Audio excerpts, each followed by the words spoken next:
So another big thanks to Wizards for early access to Lost Caverns of Ixalan. Today I'm going to use my graveyard and make big chunky creatures to smash my way to victory. Graveyard decks will be the new meta.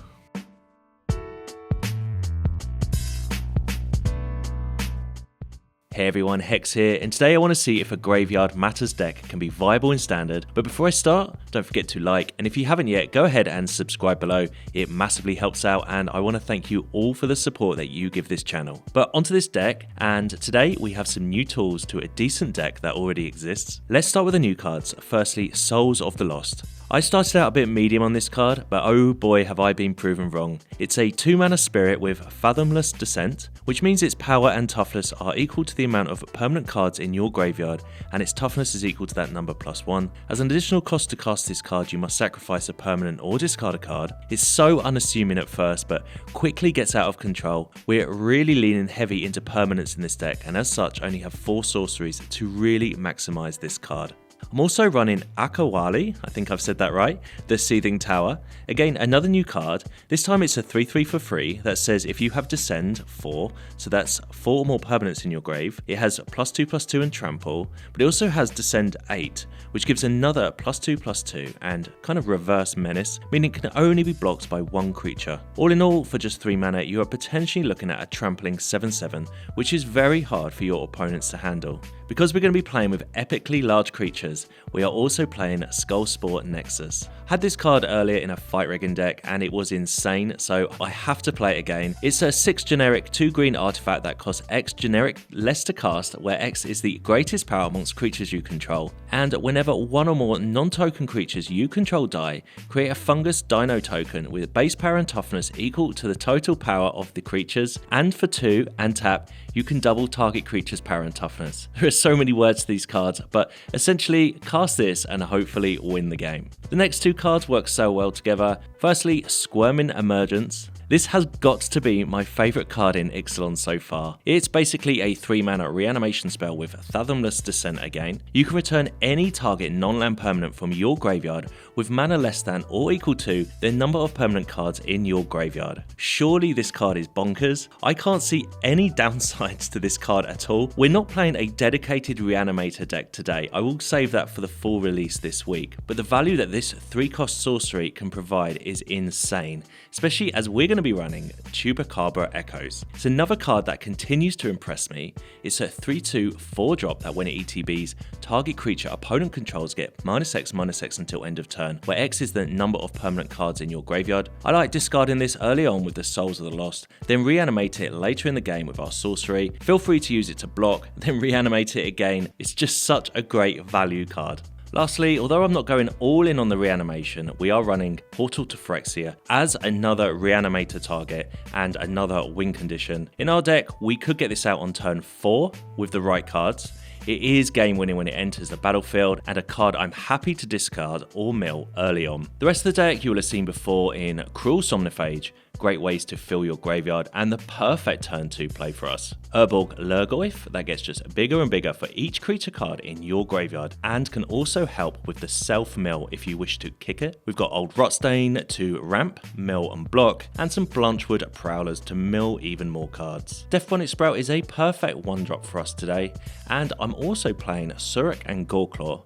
I just wanted a one-off creature that can give trample to all our other creatures, because the only downside to the Souls of the Lost, the Cruel Somnophage, and the Lhurgoyfs is the lack of trample. They can all be blocked by 1/1 tokens, so reanimate this to potentially take us over the line. Today I've got 24 lands, and that is the deck. Like I've mentioned before, with the 3-year rotation of Standard, there are hundreds of alternatives to play in a deck like this, especially if you want to lean more into the reanimator aspect. But like I said, I'm going to save that for another deck. I am, however, incredibly impressed with this deck, and Lost Caverns of Ixalan have given some major updates around for all those graveyard strats, and this is definitely going to become a part of the meta going forward. This set has been a blast to play with so far, but if you, however, have any thoughts on this deck or the new Ixalan set, you can let me know in the comments below. Find me over on Twitter, and as always, thank you for watching. Alright, on the play, with a pretty nice hand, a couple of our Squirming Emergences, Sprout, a Goyf, and our Akawalli. We don't actually have a green mana, So maybe a risky keep, but we'll see how we get on here. So really loving the early access so far. So many different decks I've played up against. We did find a forest, which is great. Going to play the Sprout here to get this moving, get the graveyard, get the Descend moving. Opponent with a Cruel Somnophage themselves. So are we up against a mirror match here? We may well be. We'll drop a land. We have the Goyf here, or Akawalli. I think we'll play the 3-3, as this is our most mana efficient play. Opponent with a Grixis deck though, so obviously not playing the same deck as us. They play Invasion of Armancare, and I like to see that, as although we have to discard a card here, and I'm happily discard the Chupacabra, milling us has actually turned on the Descend 4 of our Akawalli. The Sprout is also a 3-3 now.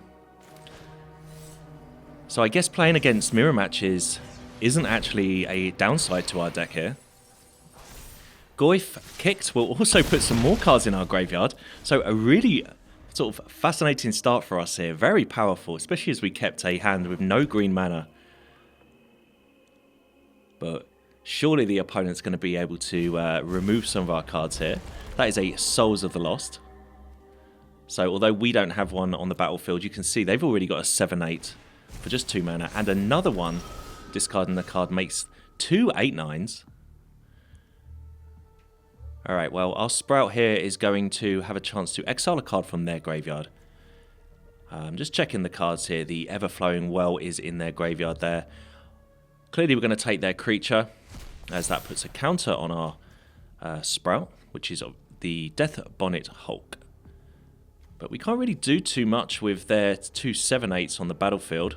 We do have a Chupacabra in our graveyard, so I guess we can reanimate that for the moment. Deal with one of their creatures.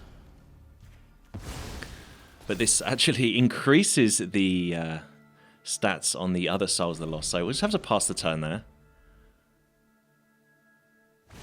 And Can't Wake Up from the Cruel Somnophage is going to turn their creature to a 12-13. Alright, we need to find a way to sort of smash our way through here. I guess we could have attacked last turn, which would have done about... I think we could have taken them down to 1, and then we would be attacking here for lethal. I didn't know what they had in their hand, though. Maybe in hindsight, that's going to look as a attack we could have made. But let's sacrifice our Chupacabra here with Souls of the Lost. Then we can bring that back next turn with our Squirming Emergence. No attacks here. So we have 9 permanents in our graveyard. Okay, and that is an Ob Nixilis from our opponent, which I really enjoy. That is definitely a little combo there that I very much appreciate. They go down to 2, and I think they've kind of thrown in the towel a little bit there. Unless they were looking for something in particular, but we'll take that victory. Alright, on the draw here. For 1 lander, this isn't too bad. We have 2 turn 1 plays, and there's a second land for us, which is nice. But cast the Deathbonnet Sprout here. And we will get milling. Opponent on a... what looks like a mono red deck. And that is a Embereth Blaze from the Virtue of Courage. So probably up against a burn deck here. I think we'll go for the Goyf, as this is our most mana efficient play. We need to get some cards into our graveyard though to put our creatures out of range of these burn spells. That is a play with fire for our opponent. And that is a Chupacabra. Alright, well, let's Sprout. And then we will cast our Can't Wake Up here, and we will mill ourselves 4 cards. So our Sprout already has enough cards in the graveyard for it to transform next turn. Opponent with a Urborg. So that's what they're up to here. They are a burn deck with Urborg. But we have our Chupacabra that can deal with that. And then we can start smashing now. Take the opponent down to 17. I really like the Chupacabra. Fits so nicely in this deck. A removal spell that keeps a creature on the battlefield is so good, and especially one that I'm really not bothered about if it dies. We can just continuously bring it back later on in the game. The opponent did play the Virtue of Courage there, so we have a chance to attack for quite a bit here. We will play our Somnophage. It's going to be a 7/7 for next turn, so they're probably going to have to try and find a way to kill us now. I doubt they can deal 7 damage to our Somnophage. That's another Urborg.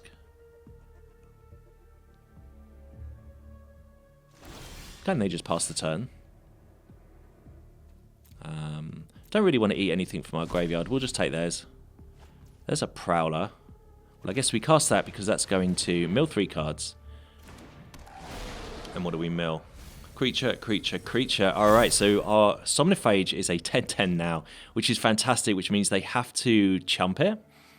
So we're going to get in for 7 damage from our Sprout and our Chupacabra here. Take the opponent down to 3, and then we've got a 11/11 onto the battlefield here.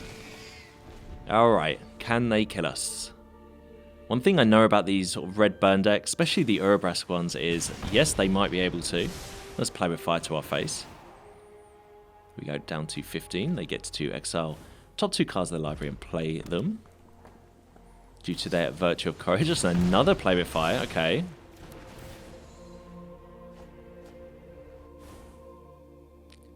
Okay, that is a Flame Breather and a Lightning Strike. Alright. So they are popping off here. I'm not entirely sure what are the new cards in the red burn decks. So I'm kind of just crossing my fingers and my toes now that we can see this through, and I think we're going to here. But they put up a valiant fight in the end as we take down the mono red burn deck.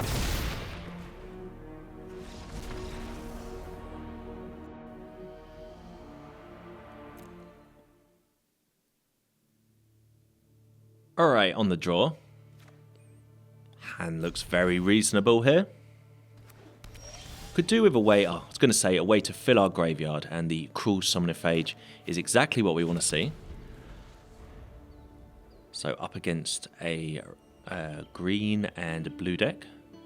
So maybe another graveyard deck. Deep-Root Pilgrimage. Alright, so I would say we're up against Merfolk here. So I got beaten quite thoroughly with by a Merfolk deck earlier on in the day. There was so much exploring going on, I just couldn't deal with the size of the opponent's creatures.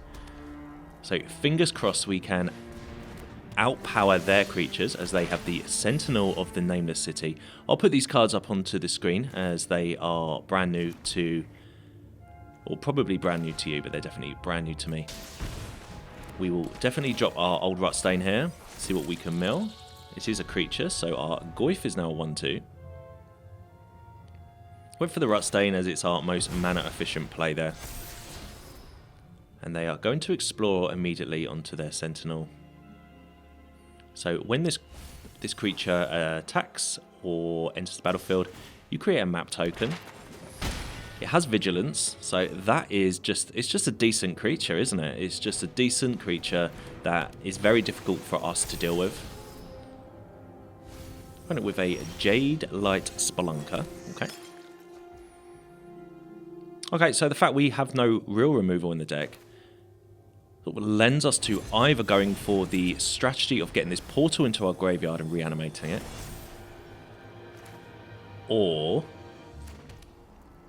making our creatures bigger and badder than theirs. We did mill over 2 of our Squirming Emergences then, which was pretty unlucky, and a forest, which meant that our Goyf just stays a 2/3.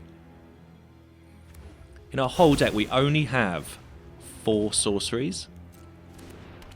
4 cards that will not add to the descend strategies that we have. Opponent with Twists and Turns. And they put a Deep Fathom Echo onto the top of their library here. And another Spelunker. So they're going to explore twice here. They keep leaving the Echo on top. Yep. So it's cards that they want to keep, it seems. Beginning of combat on your turn, the Echo will explore. Then you may have it become a copy of a target creature they control. Opponent's going to get in there with their 4/5. Let's discard this portal. Old Rutstein, okay. I was kind of really hoping to top deck a Squirming Emergence then. We have milled over 2, so the chances of us finding one are pretty low. It's going to take the damage. We could have blocked with the 1/1. But we can start jumping from the next turn onwards.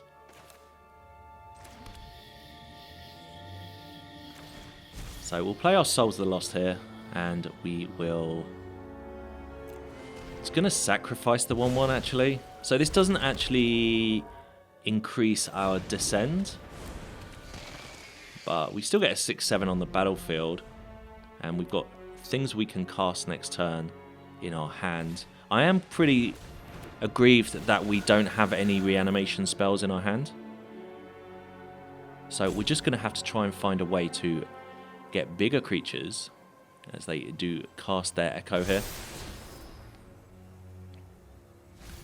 They get a Wayfinder, which they opt to put into the graveyard.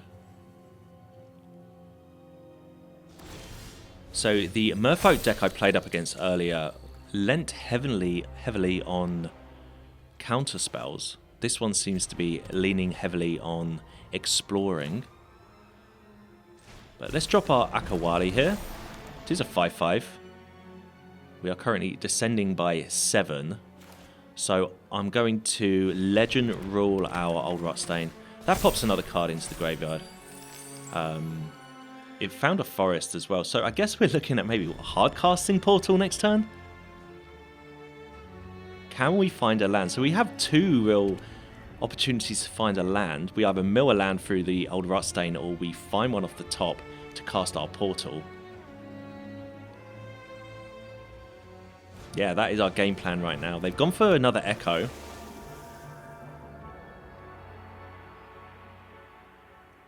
Come on, deck. Let's find us a land. So we will cast the portal, and then we can attack down with our Souls, our Somnophage, and our Akawalli. Opponent with a Make Disappear. That might be 1 turn too late. They do put it in the graveyard. If we don't find a land next turn, they may regret that. That would have definitely meant that I wouldn't have cast the portal if that card was in their hand. They're leaving Hex Catchers on top, which are Merfolk Lords. But Old Rutstein mills a land. We find one as well. And yeah, let's just jam this portal here. It's going to be a massive problem for our opponent. Okay, they GG us. They've had enough, it looks like, and they scoop it up. Alright, on the play. And I really like our hand here. So we will keep this one. I guess, again, we don't have the correct colours of mana there. We don't have a blue mana source for our Cruel Somnophage, so slightly disappointing we couldn't cast that there. Could have casted its other side, but it would have just died immediately. And there is a Shipwreck March, so better late or never. We will play our Can't Wake Up here. Milling over 4 creatures. And we can... Opponent with a Shakedown Heavy, so it looks like we're up against, I would say, a Fight Rigging deck. Not many people play the Shakedown Heavy outside of that deck.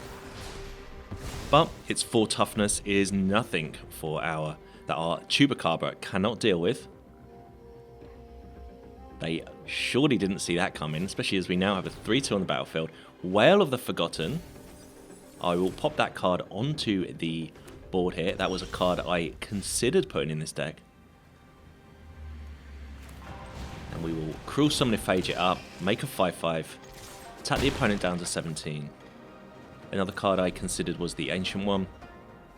I played that earlier, wanted to try something a bit different.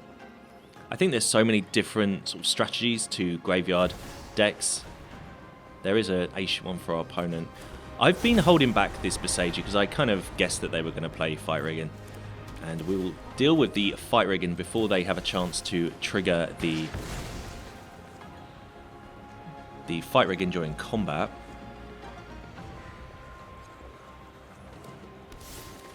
I'm kind of glad I held back the Beside You there, because we could have played Souls of the Lost, but who knows what they would have made there.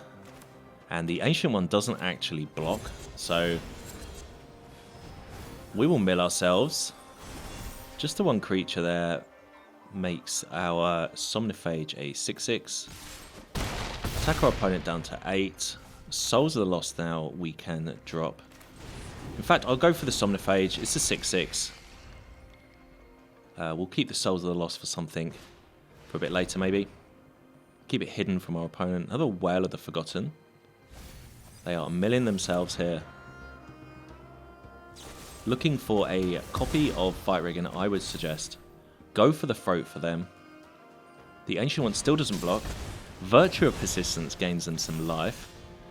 But our Somnophage is surely going to take us over the line here if we can find a way to win. And I'm pretty sure we can, because we can cast our Souls of the Lost here.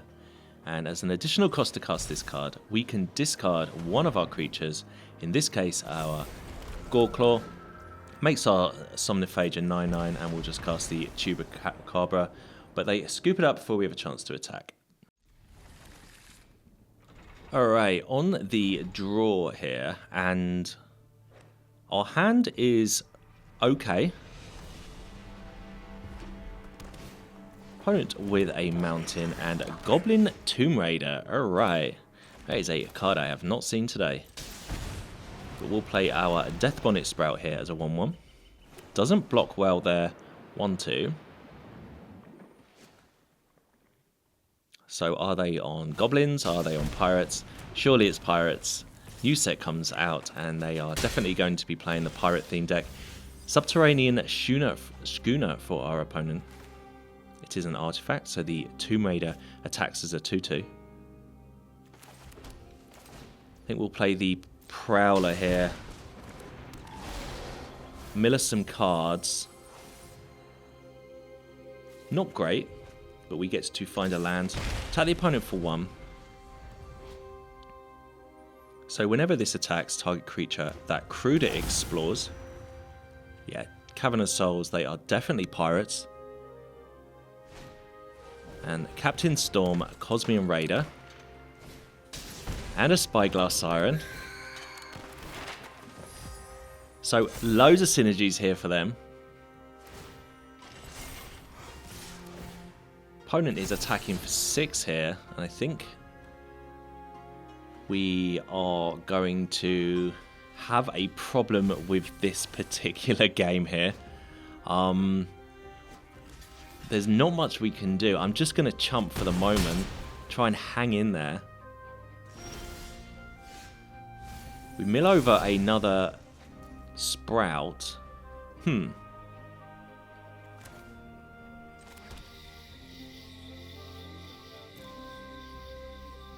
Okay, I think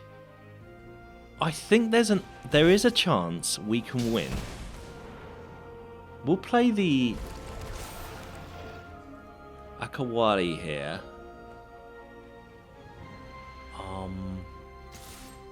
Gonna attack. I'm down to 14. If we could get a way to get the... Maybe I shouldn't have attacked. I'm not sure. I was thinking if we could get a way to get the Nexus onto the battlefield and double up the power of our 5/5 as we attack, we might be able to win. Looks like they're just going to win anyway. Maybe that 3/3 attack last turn was a bit optimistic. But I feel they would have left blockers back then. If I look back on this game, I'm going to see if there was a way we could have snuck out of victory by getting this Nexus onto the battlefield. But yeah, this is a lethal attack. And that is a game over there to a cool pirate deck. Alright, on the draw. And our hand is pretty nice. That is a forest, which allows us to play our Sprout on turn 1. Nice little value card to pop onto the battlefield early on. Opponent with dinosaurs, which they name from their Cavern of Souls.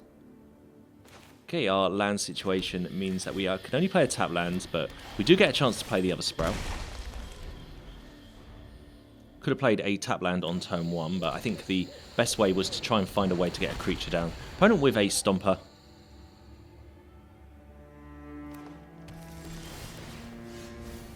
And we mill over creature, which is nice as it turns our Sprout into a 3/3. Surely this is... we're in a decent position here. So we'll mill over more cards in our deck. We'll attack the opponent for 4. Next turn, we're going to be attacking them for at least, what, 6? That is a hulking raptor.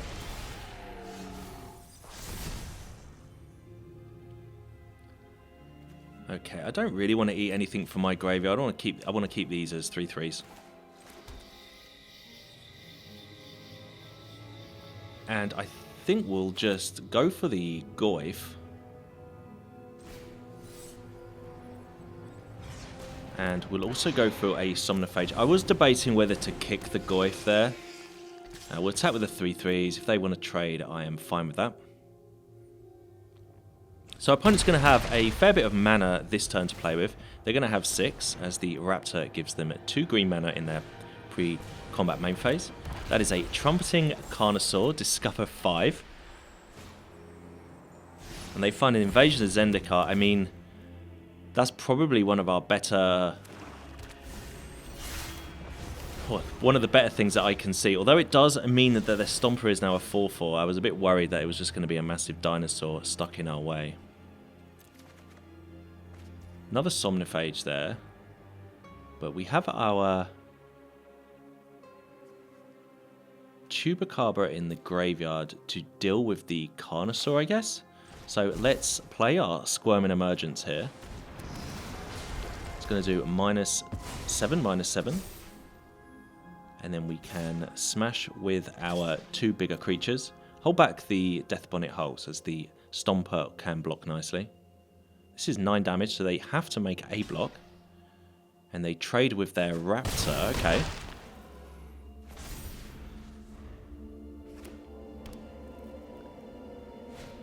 And opponent breaches. So that is just mills us over loads of cards. And that makes our Goyf an 11/12. What do they find, though? They find a Souls of the Lost, which is their own 11/12, and a T-Rex as an 8/8. So let's eat a couple of the dinosaurs from our opponent's deck. They're definitely playing a deck that I appreciate. I like decks where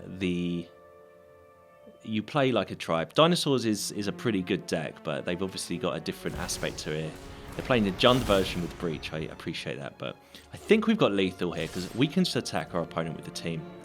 And whatever card they do not block, we are going to double its power with the Nexus. Unless they have a cut down here for our Echo.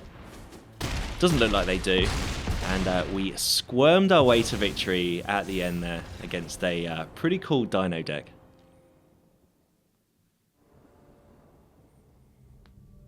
Alright, on the play. Hand is reasonable. Again, lots of early plays in our deck. Oh, there is a Sprout. Okay, well, I'm going to go for the Goyf, as it is a 2-mana play. And then next turn we can Prowler and Sprout. Opponent with a Swamp, and there is some kind of stick here, so I was half expecting a cut down there. And they play a Mountain and say go. Alright, well, Prowler. I guess we didn't have the 2 green mana in the deck to cast 2 spells this turn.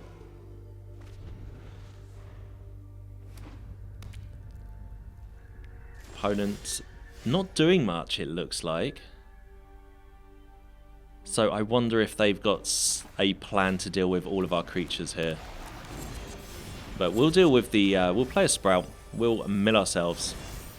Goyf becomes a 2/3. Attack our opponent for 3. So we've had a pretty slow start. The fact they haven't done much, and they're only on 16 life, it's pretty bad. This could easily be a board wipe here, which would make me cry.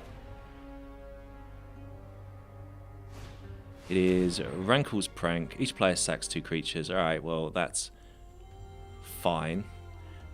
They could have also made us discard 2 cards. I know they would have had to discard 2 cards, but that would have decimated my hand as well. But our Goyf becomes a 4/5 anyway, as the 2 creatures enter the graveyard. We'll play our 5/5 here, Akawalli. And this is 9 damage coming at them. They're going to have have another Rankle's Prank, I would assume here.